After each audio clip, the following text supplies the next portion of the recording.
मुख्यमंत्री डॉक्टर मोहन यादव ने आज भोपाल स्थित कुशाभाऊ ठाकरे कन्वेंशन सेंटर में भारत के विनिर्माण विकास में प्रदेश की सहभागिता विषय पर आधारित नीति आयोग की कार्यशाला में सहभागिता की।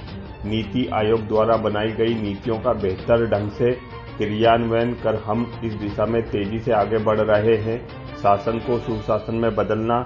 माननीय प्रधानमंत्री जी की सरकार में प्रजातंत्र के सम्मान का यज्ञ चल रहा है।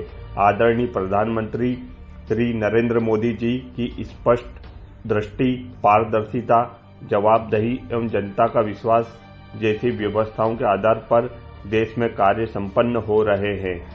ऐसे ऐसे सेक्टर किस किस सेक्टर में बढ़ सकते हैं उसकी बात करना, अन्यथा सरकार को कहां फुर्सत है इन सारी बातों को करने की। सरकार को सरकार चलाने के लिए वोट लाना, वोट लाके चुनाव जीतना, चुनाव जीत के फिर अगली सरकार में लग जाना, ये दो ही तो रास्ते हैं। एक सरकार बनी, अगली सरकार की बात करो।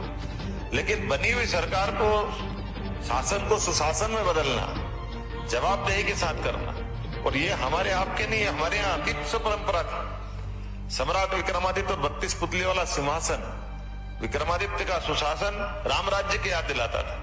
राजा भोज का सुशासन सबको याद है। और ये नहीं, ऐसे कई नाम है, सम्राट अशोक से लेकर कई नाम है जो शासन के सारे सूत्र, अरे लोग तो हमसे सीखने आते थे। दुनिया में कहां कोई ऐसा सिखाने वाला था। अर्थशास्त्र के मामले में चाणक्य के बारे में क्या कहा जाता सबको मालूम। हमारे यहाँ बड़े बड़े नालंदा, तक्षशिला, विक्रमशिला, उज्जैन का सांदीपनी आश्रम, ये गुरुकुल हमारे यहाँ पुरानी परंपरा है, ये नई भी नहीं। लेकिन नजरअंदाजी कारण से, अपनी इस ताकत को खुद न पहचानने के कारण से ये जो दुर्दशा हुई थी, परमात्मा की दया से वापस सुशासन के लिए माननीय मोदी जी की सरकार बनी है। और मोदी जी की सरकार नहीं बनी, एक तरह से प्रजातंत्र की अपनी ताकत को पहचानने का एक यज्ञ चल रहा है। उसमें ये आहुतियां डल रही है। इन आहुतियों के माध्यम से हमको उसकी सुगंध भी आ रही है और उसकी ताकत भी हम जानते हैं। निश्चित